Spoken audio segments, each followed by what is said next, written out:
Alors, voilà. Donc là, dans la troisième vidéo, on reprend les exemples que l'on a fait dans la deuxième vidéo. Je vous les remontre, ils sont ici. Vous vous souvenez, on avait supprimé les parenthèses. Et en fait, dans les exercices que vous allez avoir à faire, vous n'allez pas juste supprimer les parenthèses. On va vous demander de... souvent, on vous dira simplifier les calculs ou transformer les soustractions en addition, puis effectuer les calculs. Donc en fait, ça veut dire quoi? Ça veut dire qu'il faut faire tout ça, là. Donc, transformer les soustractions en addition, supprimer les parenthèses et calculer. Et donc là, on va finir le calcul. Deuxième chose, avant d'expliquer, vous aurez après des calculs directement de cette forme-là.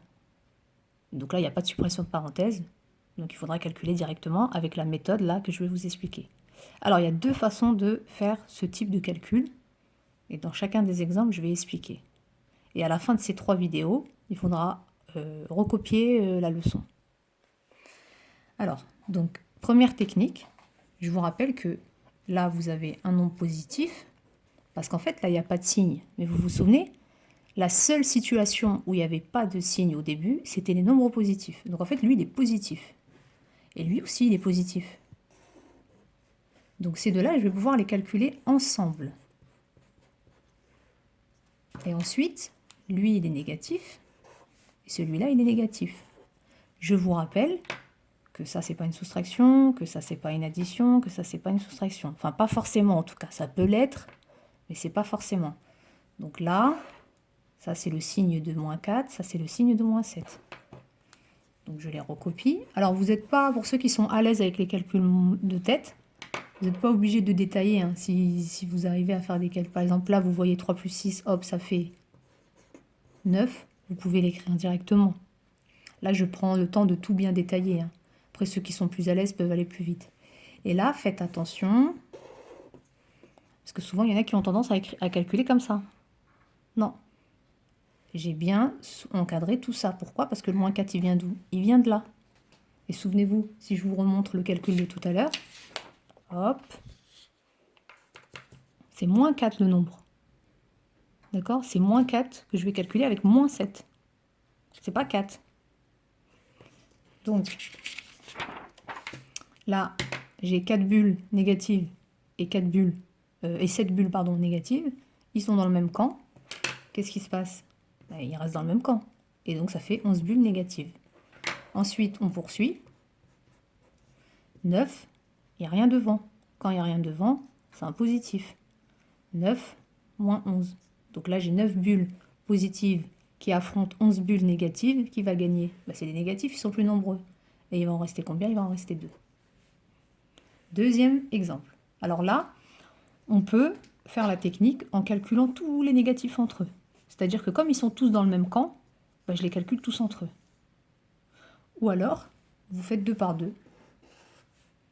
Donc c'est une autre façon de faire. Alors souvent, suivant les calculs que vous allez avoir, il y a des techniques qui vont être plus intéressantes que d'autres. Ah oui, et après je vais vous montrer un troisième exemple en fait. Je viens de penser à quelque chose. Alors, donc là, ils sont dans le même camp. Donc ils restent dans le même camp, et donc ça fait 17. Donc moins 17. Là, ils ne sont pas dans le même camp. J'ai 3 bulles négatives qui affrontent 5 bulles positives. C'est les positifs qui vont gagner. Donc les positifs vont gagner, et il va en rester 2. Là, c'est pareil, attention, c'est pas une addition. J'ai 17 bulles négatives qui vont affronter 2 bulles positives. Qui va gagner? Les négatifs, ils sont plus nombreux. Et il va en rester combien? 15. Alors, je viens de penser à un autre exemple. Donc, je vais le faire ici. Voilà. Ou alors, attendez, je vais prendre une autre feuille. Voilà. Un autre exemple. Et ce sera le dernier. Ah, bon, c'est vraiment, je prends des exemples très très simples. Alors là, on va regarder un petit peu le calcul. On n'oublie pas, les nombres, c'est ça les nombres, que l'on additionne entre eux. Qu'est-ce qui se passe là? En fait, là, j'ai 7, j'ai moins 7, et je me suis trompée, c'était pas ça que je voulais faire, c'était ça. Donc là, j'ai moins 7 et plus 7. Ce sont des nombres opposés. Donc eux, et s'ils s'affrontent, ces deux-là, qu'est-ce qui se passe? Hop, il n'y en a plus. Ces deux-là, ils vont s'affronter. Hop, ils sont opposés, il n'y en a plus. Qu'est-ce qui reste? Moins 5. Hop, il n'y avait rien à faire. Donc pensez-y des fois, avant de commencer vos calculs, observez le calcul. Donc je répète, Première technique, les positifs entre eux, les négatifs entre eux. Après, on calcule tout doucement, toujours 2 par 2.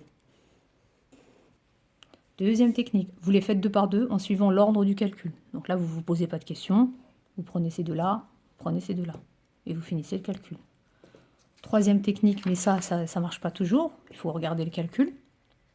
Si vous avez des nombres opposés, hop, ne les calculez pas, ça ne sert à rien, ça va faire 0. Là, c'est pareil, et donc il reste -5. Voilà, j'espère que ces vidéos vous seront utiles. Donc après, n'oubliez pas, il faut recopier la leçon et faire le travail. Et ça va clôturer tout ce chapitre que l'on a fait sur les nombres relatifs. Donc c'est un chapitre très important. Donc pendant les vacances, n'hésitez pas, si vous n'avez pas tout bien compris, de reprendre tout ce qu'on a vu, tous les exercices que je vous ai donnés et les sites interactifs en ligne que je vous ai donnés aussi. Voilà, à bientôt.